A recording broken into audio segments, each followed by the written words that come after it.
Hello students. तो चलिए continue करेंगे अपना चैप्टर नंबर 12 इलेक्ट्रिसिटी। ठीक है, तो पिछली वीडियो में हमने पढ़ा था इलेक्ट्रिक पावर और इलेक्ट्रिकल एनर्जी। ठीक है, तो हमारा इलेक्ट्रिक पावर का फॉर्मूला आया था P equals to W upon T. I hope आपने जो पिछली वीडियो सारी देख ली होंगी। ठीक है ना, क्योंकि आज हम करेंगे न्यूमेरिकल्स। आज हम जो है इलेक्ट्रिक पावर के और इलेक्ट्रिक एनर्जी के डिफरेंट टाइप्स ऑफ न्यूमेरिकल्स करेंगे इस वीडियो में। ठीक है, सो बेसिकली हमने पिछली वीडियो में देखे थे फॉर्मूले power equals to work done upon time. तीन फॉर्मूले होते हैं, power equals to voltage into current, power equals to v square upon r, voltage का स्क्वायर अपॉन रेजिस्टेंस। ठीक है, और एक फॉर्मूला था I square r, p equals to I square r। ठीक है, तो ये चार फॉर्मूले थे हमारे इलेक्ट्रिक पावर के। फिर हमने देखा था फॉर्मूला इलेक्ट्रिक एनर्जी का, जो था power into time. Electric energy का फॉर्मूला था पावर इनटू टाइम। ठीक है ना, पावर की यूनिट थी हमारी वॉट पावर की, और इलेक्ट्रिक एनर्जी की थी वॉट सेकंड या kWh। याद है ना, kWh क्या था? कमर्शियल यूनिट ऑफ एनर्जी, जो कि इलेक्ट्रिसिटी का बिल कैलकुलेट करने के लिए यूज होती है कमर्शियल रूप में। मतलब कि जो चीजें बेसिकली परचेसिंग होती है उनको बोलते हैं कमर्शियल। ठीक है, तो कमर्शियल यूनिट हमारी kWh, that is kilowatt hour. ठीक है, तो जब भी हम न्यूमेरिकल्स करेंगे तो हम कोशिश करेंगे इलेक्ट्रिकल एनर्जी को किलोवाट आवर में ही निकालें। ठीक है, पावर को आप सिंपली वाट में निकाल लेंगे। ठीक है, चाहे किलोवाट में निकाल लो या वाट में निकाल लो, यहाँ पे कोई हार्ड एंड फास्ट रूल नहीं है। मगर इलेक्ट्रिकल एनर्जी को क्या करेंगे, हम किलोवाट आवर में निकालने की कोशिश करेंगे। ठीक है, चलिए तो न्यूमेरिकल स्टार्ट करते हैं। पहला न्यूमेरिकल लिखा हुआ है हमारा बोर्ड पे। What will be the current drawn by an electric bulb of 80 watt when it is connected to a source of 220 volt? ठीक है, क्या निकालना है? करंट निकालना है। ठीक है, आपको पता है न्यूमेरिकल करने का फंडा क्या है? सबसे पहले you have to write given. ठीक, तो गिवन लिखेंगे, हमें क्वेश्चन में क्या क्या दे रखा है। ठीक है, तो हमें निकालना है करंट। ठीक है, इसका मतलब है we have to find out I. ठीक, करंट कहाँ निकालना है? एक इलेक्ट्रिक बल्ब जो कि 80 वोल्ट का है। W का मतलब होता है वोट, इसका मतलब हमें पावर दे रखी है 80 वोट। ठीक है, इलेक्ट्रिक बल्ब जिसकी पावर 80 वोट है, उसके थ्रू कितना इलेक्ट्रिक करंट फ्लो कर रहा है, उसकी बात वैल्यू निकालनी है जब ये इलेक्ट्रिक बल्ब को लगाया गया 220 वोल्ट की सोर्स से। सोर्स का मतलब होता है सप्लाई, जो इसको वोल्टेज प्रोवाइड कर रही है। तो 220 वोल्ट क्या है? ये V क्या है? वोल्टेज। सो वोल्टेज दे रखा है 220 वोल्ट। ठीक, पावर दे रखी है बल्ब की, वोल्टेज दे रखी है, इलेक्ट्रिक करंट निकालना है। ठीक है, सो आपको बेसिकली क्या करना है, ऐसा फॉर्मूला यूज करना है जिसके अंदर पावर हो, वोल्टेज हो और करंट हो। याद करो, फॉर्मूला था पावर का V इंटू आई। सेकेंड फॉर्मूला, पहला W अपॉन T था, सेकेंड था V इंटू आई, थर्ड था V square upon R and fourth is I square R। उन चारों फॉर्मूलों को आपको याद रखना है। ठीक है, और एक था इलेक्ट्रिकल एनर्जी का, पावर इंटू टाइम। तो ध्यान से देखो, पावर दे रखी है, वोल्टेज दे रखी है, करंट निकालना है। So we know that power equals to voltage into current.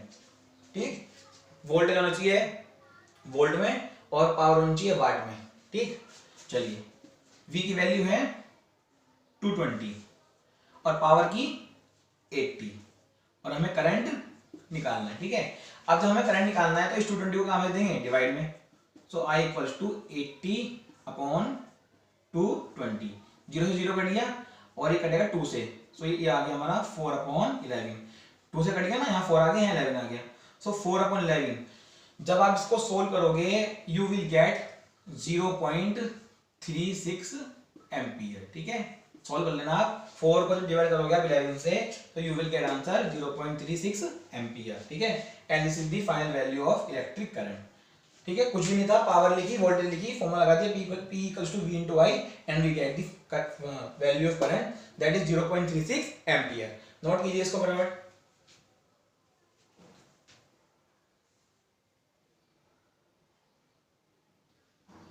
चलिए क्वेश्चन नंबर 2 है हमारा, an electric bulb is rated to 20 volt and 100 volt. ठीक है, क्वेश्चन नंबर समझ में आ गया आपको? सिंपली क्या था? P equals to V into I. अगला क्वेश्चन है, कोई इलेक्ट्रिक बल्ब है जिसकी पावर रेटिंग क्या है? 220 वोल्ट एंड 100 वोल्ट। मतलब कि इस बल्ब की वोल्टेज है 220 वोल्ट और पावर कितनी है? 100 वोल्ट। वाट क्या है? पावर की यूनिट होती है ना। सो 100 वोल्ट पावर की वैल्यू कितनी है 100 और वोल्टेज की 220, ठीक है। अब जब इस बल्ब को ऑपरेट किया गया 110 वोल्ट पे तो पावर निकालो। बेटा बेसिकली इसके अंदर दो कंडीशंस हैं, ठीक है। पहली कंडीशन क्या है, जब एक इलेक्ट्रिक बल्ब को 220 वोल्ट पे बैटरी बेसिकली वोल्टेज प्रोवाइड करी जाती है इसको by the help of battery, तो जब बैटरी 220 वोल्ट की है तो पावर कितनी है 100 वोल्ट, मगर जब इसकी वोल्टेज हमने कितनी कर दी 110 वोल्ट मतलब कि हाफ कर दी, तो बताओ पावर कंज्यूम कितनी होगी, मतलब पावर निकालो। केस 1 क्या है 220 वोल्ट की दे रखी है तो पावर इतनी है। केस सेकंड क्या है जब 110 वोल्ट है तो पावर निकालनी है, ठीक है। चलिए देखते हैं इस क्वेश्चन में क्या करेंगे। एक क्वेश्चन तो इसका हमारा क्या है तरीका क्या है करने का सोल्व करने का, इसको से सिंपल मेथड जो कि हमें एग्जाम में भी करना है। एक इसकी शॉर्ट ट्रिक भी है, पहले बताऊंगा आपको जो इसका एक्चुअल मेथड करना है, इसके बाद लास्ट में बताऊंगा इसकी शॉर्ट ट्रिक, ठीक। चलिए स्टार्ट करते हैं।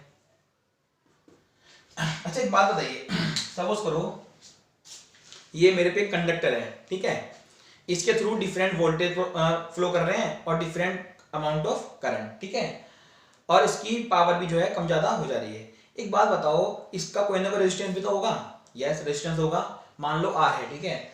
जब तक मैं इस मटेरियल को, जब तक मैं इस वाले मार्कर को जो कंडक्टिंग मटेरियल है इसको चेंज नहीं करूंगा, कोई और कंडक्टर नहीं लगाऊंगा, तो क्या रेजिस्टेंस चेंज हो जाएगी, नहीं।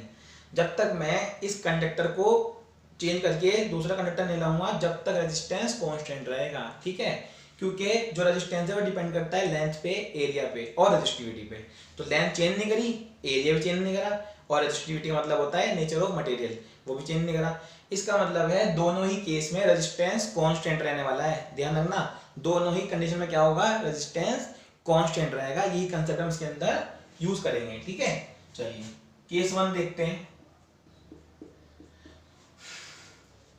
पावर दे रखी है 100 वोल्ट, ठीक, और वोल्टेज दे रखी है 220 वोल्ट, ठीक है। अगले केस में क्या है केस 2, पावर निकालनी है, वोल्टेज दे रखी है सॉरी 110 वोल्ट, ठीक। अब देखो पहले केस में पावर दे रखी है वोल्टेज दे रखी है, अगले केस में पावर निकालनी है वोल्टेज दे रखी है, तो दोनों में क्या कांस्टेंट है रेजिस्टेंस। तो हम करेंगे क्या बेसिकली इस केस में रेजिस्टेंस निकालेंगे, देखो निकल जाएगा ना, we know that P equals to v square upon r, ये वाला फॉर्मूला आपको मैंने बताया था ना अभी, P equals to v square upon r, power equals to voltage का स्क्वायर अपॉन रेजिस्टेंस, पावर है वोल्टेज है रेजिस्टेंस निकल जाएगा। अब रेजिस्टेंस जो है चेंज नहीं होने वाला, देखो पावर 1 मान लो वोल्टेज 1, पावर 2 वोल्टेज 2, ठीक है ना, मगर रेजिस्टेंस जो है इस मटेरियल का चेंज हमने करा ही नहीं है, सॉरी इसका मटेरियल चेंज ही नहीं करा, ना लेंथ चेंज हुई ना एरिया चेंज हुआ, तो मतलब कि दोनों के दोनों जो हैं केस एक ही कंडक्टर के हैं, अगर एक ही कंडक्टर या वायर के हैं तो रेजिस्टेंस चेंज नहीं है, इसका मतलब है रेजिस्टेंस होगा कांस्टेंट। तो इस केस में रेजिस्टेंस निकालेंगे, इस केस में रेजिस्टेंस की वैल्यू रख देंगे, पावर मिल जाएगी, क्लियर कंसेप्ट। चलिए तो पावर 1 दे रखी है वोल्टेज 1 दे रखी है, रेजिस्टेंस निकाल लो, ठीक। तो पावर 1 की वैल्यू कितनी है, अच्छा यहां से रेजिस्टेंस निकाल लो, रेजिस्टेंस रहेगा V1 का स्क्वायर अपॉन P1, रेजिस्टेंस को हमने दे दिया, पावर को डिवाइड में ले लिया, ठीक है। तो वोल्टेज की वैल्यू रख दो, कितनी है 220, इसका स्क्वायर है तो आप दो बार लिख लेंगे, पावर की वैल्यू कितनी है 100, तो डिवाइड बाई 100, बहुत इजी कैलकुलेशन है, एक जीरो से ये जीरो कट गया, इस जीरो से ये जीरो, नीचे कुछ नहीं बचा 1 है, इसका मतलब कुछ नहीं है, ठीक है। 22 इंटू 22, इसका मतलब है 22 का स्क्वायर, ये आपको याद होना चाहिए 1 से लेके 30 तक के स्क्वायर, जिससे कि आपकी मैथ्स की कैलकुलेशन इजी हो सके। तो 22 का स्क्वायर 484, तो रेजिस्टेंस कितना आ गया 484 ओम, ठीक। 22 का स्क्वायर होता है 484, इसलिए जो रेजिस्टेंस की वैल्यू आ गई 22 into 22 484 ओम। अब इस रेजिस्टेंस की वैल्यू यहां पुट कर देंगे, ठीक है, रेजिस्टेंस दे रखा है इस बार, वही तो रेजिस्टेंस रहेगा 484 ओम, ठीक है। चलिए Therefore power 2 equals to voltage 2 का स्क्वायर, भाई पावर भी अलग है वोल्टेज भी अलग है और रेजिस्टेंस सेम रहेगा, ठीक है। चलिए अब हम पावर निकालेंगे, P2 इक्वल्स टू वोल्टेज कितनी है 110, इसका स्क्वायर तो 110 into 110 अपॉन रेजिस्टेंस कितना है 484, ठीक। अब 484 को 22 इंटू 22 भी लिख सकते हैं, ठीक है, बताता हूं क्यों। क्योंकि 110 जो है 22 से सीधा सीधा कट जाएगा, ठीक है। तो मैंने क्या कर दिया, चलो पहले वो लिखते हैं 484। मैंने अगले स्टेप में इसको चेंज करके लिख लिया अपॉन 22 इंटू 22। देखो ना, ये 22 इंटू 22, 484 जो है 22 का स्क्वायर होता है, ठीक।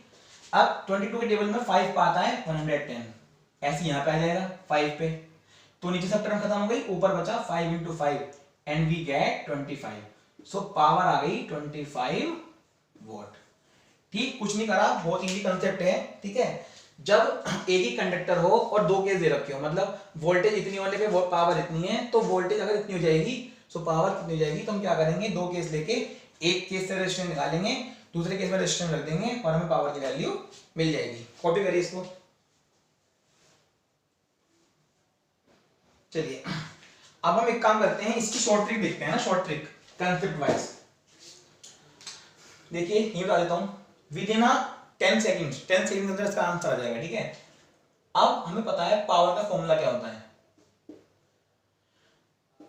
v स्क्वायर अपॉन आर, ये तो लिखा हमने, p equals to v square upon r.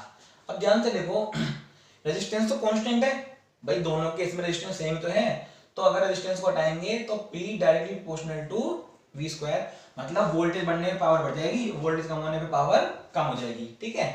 अब यहाँ पे स्क्वायर है, इसका मतलब है अगर मैंने वोल्टेज डबल करी तो पावर कितनी हो जाएगी, 4 टाइम्स, ठीक है ना भाई, स्क्वायर है ना। सपोज करो अगर वोल्टेज जो है 2v हो गई, तो पावर क्या हो जाएगी, 4 टाइम्स, ठीक है। और अगर हमने 3 टाइम्स करी वोल्टेज तो पावर हो जाएगी 9 टाइम्स।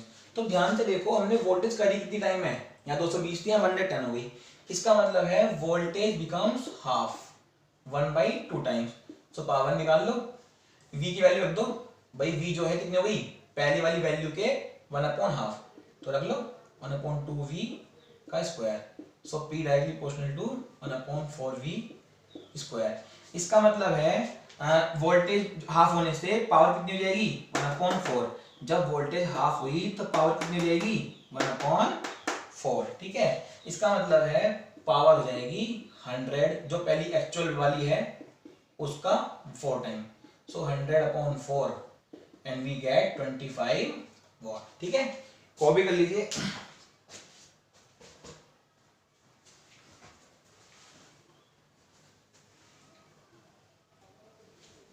चलिए बेटा नेक्स्ट न्यूमेरिकल देखेंगे।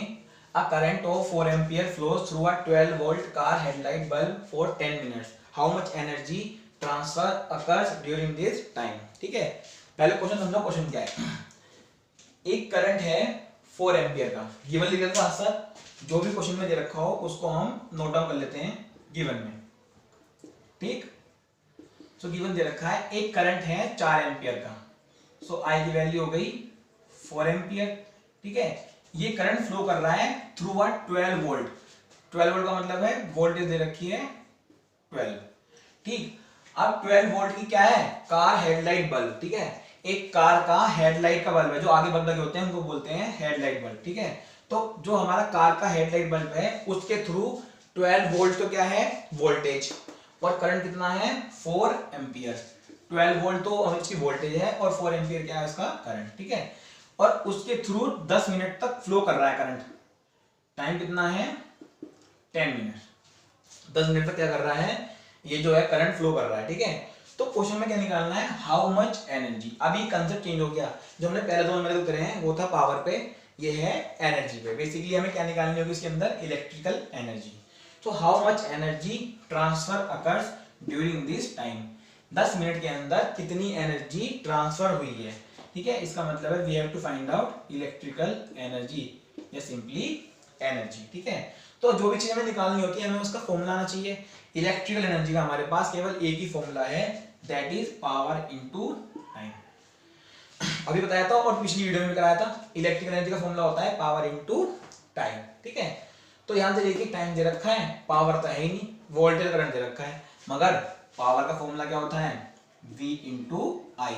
अगर वोल्टेज और करंट दे रखा हो तो हम पावर को कैलकुलेट कर सकते हैं। तो पहले हम पावर निकालेंगे, उसके बाद हम टाइम से मल्टीप्लाई करके इसकी इलेक्ट्रिकल एनर्जी फाइंड आउट कर लेंगे, ठीक है। बहुत इजी क्वेश्चन है। चलिए, so firstly we have find out, we will find power that is V into I. हम जानते हैं कि P क्या होता है, V इंटू आई। V की वैल्यू रख दो 12 और करंट कितना हो गया 4 एम्पियर, तो पावर आ गई 48 वॉट। आपको बताए जब करंट एम्पियर में हो और वोल्टेज वोल्ट में हो तो जो हमारा करंट पावर निकलती है दैट विल बी इन वाट, ठीक है। सो पावर आ गई 12 इंटू 4 इक्वल्स टू 48 वॉट।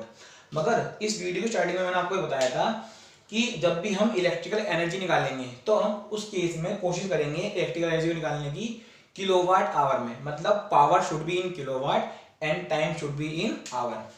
भाई किलोवाट आवर बोला ना मैंने, फॉर्मूला क्या होता है, पावर इनटू टाइम। तो किलोवाट आवर कैसा आएगा, जब पावर किलोवाट में हो और टाइम आवर में। तो कोशिश करना जब भी हमारी पावर वाट में दे रखी हो तो उसको किलोवाट में चेंज कर लो और टाइम को आवर में। बस ये दो चीज याद रखनी है और क्वेश्चन जो है सारे हो जाएंगे।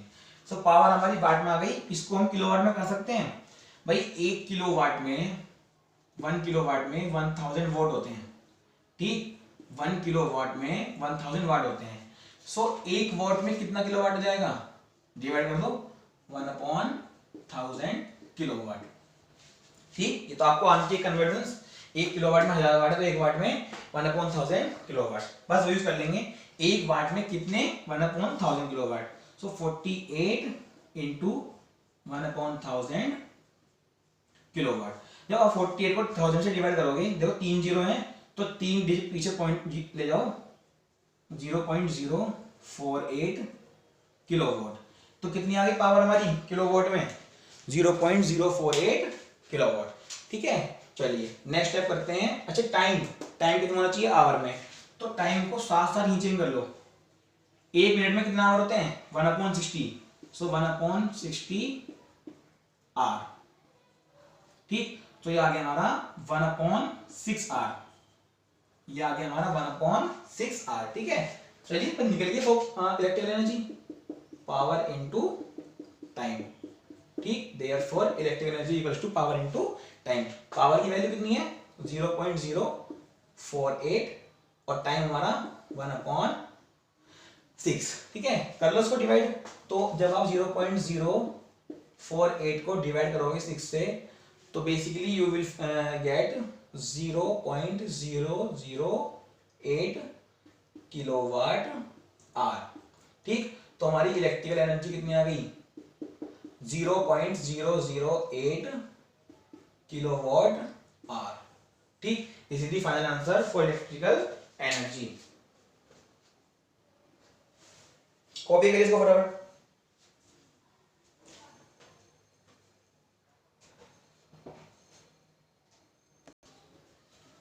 चलिए बेटा अब देखेंगे हमारा numerical number 4, that is question number 4, ठीक है।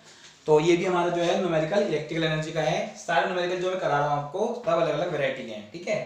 चलिए अब क्या दे रखा है क्वेश्चन में, एक 2 किलोवाट का हीटर है, एक 200 वाट का टीवी है, ठीक है ना, टेलीविजन, और 300 वाट के लैंप हैं। इन सब चीजों को आर ऑल स्विच्ड ऑन, इनको ऑन कर दिया गया है फ्रॉम 6 PM टू 10 PM, शाम के 6 बजे से लेके 10 बजे तक इनको क्या कर दिया गया, ऑन कर दिया गया। इसका मतलब है कोई पर्सन है, ठीक है, उसने हीटर खोल लिया रूम में जिसकी पावर दे रखी है 2 किलोवाट, टीवी खोल लिया, टीवी देखना है उसको जिसकी पावर है 200 वाट, और रोशनी के लिए उसने 3 बल्ब, लैंप मतलब बल्ब, 3 बल्ब लगे हुए हैं अलग अलग लोकेशन पे, 3 बल्ब खोल लिए जिसमें हर बल्ब की पावर कितनी है 100 वाट, 300 वाट लैंप, ठीक है ना, मतलब तीनों लैंप की पावर अलग अलग है 100 वाट। इन सबको उन्होंने एक साथ ऑन करा 6 बजे से लेके शाम के 10 बजे तक, 6 बजे ऑन करे 10 बजे बंद कर दिए, ठीक है। तो ये कह रहे हैं what is the total cost at ₹5.50 पर किलोवाट आवर। तो कह रहे हैं बताओ उसकी जो 6 से 10 तक की सब चीजें जली हैं उसकी वजह से उसका इलेक्ट्रिसिटी बिल कितना आएगा, ठीक है। तो इस क्वेश्चन में हम देखेंगे किसी भी क्वेश्चन के अंदर किस तरीके से हम कॉस्ट फाइंड करते हैं इलेक्ट्रिसिटी बिल की, ठीक है। तो this is a question of variety finding the electricity bill. अब उसमें कॉस्ट दे रखी है कि ₹5.5 पर किलोवाट आवर है। इसका मतलब है 1 किलोवाट आवर की कॉस्ट दे रखी है रुपीज 5.50 का मतलब होता है 5.5 रुपए। मतलब 1 किलोवाट आवर का रेट कितना है 5.5। तो हमें करना क्या है, टोटल किलोवाट आवर निकालना है, उसको 5.5 से गुणा कर देना है and we get the total cost. ठीक है, अभी केडब्ल्यूएच क्या है याद है ना, इलेक्ट्रिकल एनर्जी की ऐसा यूनिट जो कि हमारी थी कमर्शियल यूनिट है ना, इसलिए मैंने आपको कहा था जब भी इलेक्ट्रिकल एनर्जी निकालो केडब्ल्यूएच में निकालो। ठीक है, तो हम क्या करेंगे, इलेक्ट्रिकल एनर्जी निकालेंगे इन सब अप्लायंस की। ठीक है, और उसके बाद 5.5 से मल्टीप्लाई कर देंगे and we get the final answer. ठीक है, चलिए स्टार्ट करते हैं, बहुत ध्यान से देखना। चलिए पहले हमें चाहिए पावर। बेटा पावर हर एक की अलग अलग निकालेंगे, ठीक है ना, कि power into time, power into time, बहुत टाइम लगेगा और क्वेश्चन लेंथी जाएगा। तो हम करेंगे क्या, टोटल पावर कलेक्ट कर लेंगे। ठीक है, तो गिवन लिखते हैं पहले, पावर ऑफ हीटर कितनी दे रखी है 2 किलोवाट। ठीक है ना, P फॉर पावर और सर्विस में हीटर। पावर दे रखी है टीवी की कितनी है 200 वॉट। ठीक, अब इसको साथ साथ चेंज करोगे किलोवाट में, अभी बताया हमने पिछले क्वेश्चन में, डिवाइड बाई 1000 करके। ठीक, 200 बाई 1000 किलोवाट में चेंज। ठीक, ये आ गया हमारा 0.2 किलोवाट। ठीक है, पावर दे रखी है 3 बल्ब की, एक बल्ब की 100 वोट है, तो 3 बल्ब की कितनी जाएगी 3 इंटू 100 वॉट। ठीक, तो ये हो गया 300 वॉट। अब इसको किलोवाट चेंज करो, so 300 upon 1000 and we get 0.3 kilowatt. ठीक है, कुछ नहीं करा हमने क्वेश्चन में, जो भी हमें पावर दे रखी है हमने वो लिख ली। हीटर की है 2 किलोवाट, टीवी की 200 वॉट थी, किलोवाट चेंज कर ली 0.2, और 3 बल्ब, बेटा ये एक बल्ब की दे रखी है, ऐसे ऐसे 3 बल्ब है हमारे पास, 3 लैंप, तो 3 लैंप की हो गई 3 इंटू 100, 300 वाट चेंज कर लिया किलोवाट में 0.3 किलोवाट। ठीक है, सो टोटल पावर कितनी होगी, टोटल पावर विल बी, इन तीनों का सम कर दो, 2 plus 0.2 plus 0.3, you will get 2.5 kilowatt. ठीक है, टोटल पावर आ गई। एनर्जी निकालने की क्या क्या चाहिए, पावर और टाइम। पावर तो आ गई, टाइम है ही नहीं, सर क्वेश्चन में टाइम नहीं रखा, क्या करेंगे, देखो यार टाइम शाम को 6 बजे से लेके रात के 10 बजे तक चलाई गई चीजें। तो अगर हम काउंटिंग करें तो 6 से 7 1 आवर, 7 to 8 2, 8 to 9 3 और 9 to 10 10 4। इसका मतलब है 6 से लेके रात के 10 बजे तक कितने घंटे हो गए 4 घंटे। सो टाइम दे रखा है 4 आवर्स, और इनको चेंज करने की जरूरत भी नहीं है, आवर्स नहीं है। ठीक है, तो बस मिल जाएगा, therefore electrical energy will be power into time, और पावर भी कौन सी है टोटल। ठीक है, total power into time. So total power कितनी है 2.5 किलोवाट और टाइम कितना है 4 आवर्स। सो आ गया 10 किलोवाट आवर, पावर किलोवाट में, टाइम आवर में। सो इलेक्ट्रिकल एनर्जी होगी हमारी 10 किलोवाट आवर। ठीक है, सो हमने क्या करा, सबकी अलग अलग पावर लिखी, उसके बाद हमने इनको टोटल करके टोटल पावर निकाल ली, और टाइम लिख के हमने क्या निकाल लिया, electrical energy is equal to power into time. ठीक है, अब 10 किलोवाट आवर टोटल एनर्जी हो रही है। ठीक है, चलिए अब निकालेंगे cost. Now cost of 1 kilowatt hour कितनी दे रखी है ₹5.5। सो देयरफॉर कॉस्ट कितने की 10 किलोवाट आवर कितनी जाएगी 10 into 5.5 which will be equal to ₹55। मतलब जब एक हीटर, एक टीवी और 3 लैंप को चलाएंगे 6 से 10 बजे तक, तो टोटल इलेक्ट्रिसिटी बिल कितना आ गया 55 रुपए। ठीक है, इसको नोट करिए।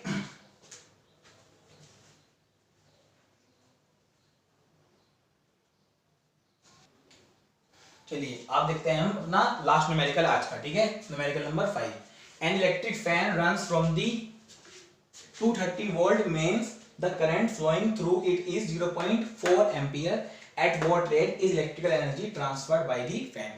कोई फैन है इलेक्ट्रिक फैन, ठीक है ना, इलेक्ट्रिक फैन जो है उसको सप्लाई कितनी मिल रही है 230 वोल्ट की।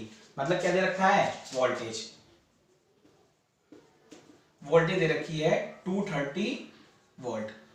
ठीक, अब जो करंट फ्लो कर रहा है इलेक्ट्रिक फैन के थ्रू कितना है 0.4 एम्पियर। This is 0.4 ampere. ठीक है, तो हमें निकालना है किस रेट पे, at what rate is electrical energy transferred by the fan. जो ये फैन है, इस फैन की हेल्प से किस रेट पे इलेक्ट्रिकल एनर्जी ट्रांसफर्ड होगी। ठीक, चलिए, सो बेसिकली इलेक्ट्रिकल एनर्जी का फॉर्मूला क्या होता है, पावर इनटू टाइम। पावर कैसे निकलेगी, V इंटू आई करके। भाई ध्यान से देखो ना, इलेक्ट्रिकल एनर्जी पूछी है, ठीक है, वोल्टेज दे रखी है, करंट दे रखा है, सो पावर निकल जाएगी वोल्टेज इंटू करंट करके, ठीक है, ये आ जाएगी 92 आ जाएगी, ठीक है। मगर टाइम कहां से लाओगे, पावर इंटू टाइम, टाइम तो है ही नहीं, सर ये क्वेश्चन तो बनेगा नहीं, क्वेश्चन गलत है ना। नहीं, देखो यहाँ पूछा है इलेक्ट्रिकल एनर्जी नहीं पूछी है, यहाँ पे पूछा है रेट ऑफ इलेक्ट्रिकल एनर्जी। देखिए ना, एट व्हाट रेट, अगर पूछते केवल इलेक्ट्रिकल एनर्जी तो ये क्वेश्चन गलत था, मगर यहाँ पूछा गया है एट व्हाट रेट। तो जब भी रेट पूछा जाए किसी भी क्वांटिटी का, सपोज करो यहाँ पूछा गया है इलेक्ट्रिकल एनर्जी का, तो ये बेसिकली है रेट ऑफ इलेक्ट्रिकल एनर्जी। जो उन्होंने क्वेश्चन में पूछा है वो इलेक्ट्रिकल एनर्जी नहीं है, उन्होंने पूछा है रेट ऑफ इलेक्ट्रिकल एनर्जी, ठीक है, एट व्हाट रेट है ना। तो जब भी हम रेट पूछते हैं तो उस क्वांटिटी को टाइम से डिवाइड करना होता है। ठीक, मैंने आपको पहले समझाया था रेट ऑफ डूइंग वर्क, ठीक है ना, इलेक्ट्रिक पावर थी, ठीक है। तो बेसिकली इलेक्ट्रिकल एनर्जी निकालनी, electrical energy per unit time निकालना है, इसका मतलब है इलेक्ट्रिकल एनर्जी अपॉन टाइम का रेशियो निकालना है, ठीक है। अपॉन में टाइम होगा, फॉर्मूले का टाइम होगा, टी से टी कट जाएगा and we get the electrical energy. Clear. तो यहाँ पे इलेक्ट्रिकल एनर्जी निकालनी, इसका रेट निकालना है। रेट का मतलब होता है उस क्वांटिटी को टाइम से डिवाइड करना है। क्लियर। चलिए, तो यहाँ पर जो है इलेक्ट्रिकल एनर्जी निकालनी है, we have to find out electrical energy upon T. अब ठीक है, चलिए, therefore electrical energy upon T कैसे निकालोगे। इलेक्ट्रिकल एनर्जी का फॉर्मूला क्या होता है, पावर इंटू टाइम, और अपॉन में टी ऑलरेडी है ही, अपॉन टी। भाई ये लिखा है मैंने P into T just because of electrical energy, और अपॉन टी कैसा है ये, क्योंकि रेट पूछा गया इलेक्ट्रिकल एनर्जी का, तो इस टी से ये टी कट जाएगा and we get only power. मतलब जितनी पावर इस इलेक्ट्रिक फैन की होगी वही क्या होगा, rate of electrical energy. So E dot E upon T कितना आ गया, पावर की वैल्यू रख दो v इंटू आई, सो ये हो गया हमारा 230 इंटू 0.4। जब इसको आप सोल्व करोगे, चलो पॉइंट हटाओ, जीरो लगाओ नीचे, है ना, इस जीरो से जीरो कट गया, 23 इंटू 4 92 आंसर आ गया, ठीक है। अब ये बताओ जो हमने निकाला है इसकी यूनिट क्या होगी, किलोवाट आवर होगी, नहीं, देखो हमारा आंसर आया है इलेक्ट्रिकल एनर्जी अपॉन टी का 92, ठीक है। आपको पता है इलेक्ट्रिकल एनर्जी की यूनिट क्या होती है, जूल होती है, ठीक है, या किलोवाट आवर भी बोलते हैं, ठीक है। मगर यहाँ पे हमने जो है बेसिकली v इंटू आई करा है। जब पावर को वोल्टेज और करंट से मल्टीप्लाई करते हैं, मतलब जब पावर निकलती है तो वोल्ट में आती है, इसका मतलब जो यहाँ पावर आई है वो वोल्ट में आई है, ठीक है। तो जब हम वॉट के फॉर्म में इलेक्ट्रिकल एनर्जी निकालते हैं तो उसकी यूनिट आती है जूल, ठीक है। सो इलेक्ट्रिकल एनर्जी की यूनिट क्या है, जूल, और अपॉन में क्या है, टाइम, तो जूल पर सेकंड। सो इसका आंसर हो गया हमारा 92 जूल पर सेकंड। हमने यहाँ पे किलोवाट में चेंज नहीं करा है, ठीक है। अगर किलोवाट में चेंज नहीं करेंगे इसका मतलब है वो हमारा क्या आ जाएगा, वोट सेकंड में, ठीक है। और वोट सेकंड का मतलब क्या होता है, जूल, ठीक है। और अपॉन में टाइम भी है इसलिए जूल पर सेकंड। इसका मतलब है इस इलेक्ट्रिक फैन की हेल्प से 92 जूल पर सेकंड में इलेक्ट्रिकल एनर्जी फ्लो होगी, ठीक है। तो हमने आज जो करे हैं इलेक्ट्रिकल पावर और इलेक्ट्रिक एनर्जी के जितने भी वैरायटी के न्यूमेरिकल हो सकते हैं हमने वो करे हैं, ठीक है। जो भी और क्वेश्चंस होंगे वो आप उनको ट्राई करना, ज्यादा से ज्यादा न्यूमेरिकल्स की प्रैक्टिस करना, और कोई प्रॉब्लम हो न्यूमेरिकल से रिलेटेड या किसी भी टॉपिक से रिलेटेड तो आप कमेंट बॉक्स में टाइप करिए, ठीक है। तो ठीक है बच्चों, पढ़ते रहना, ऑल द वेरी बेस्ट। अब पढ़ेंगे नेक्स्ट वीडियो में।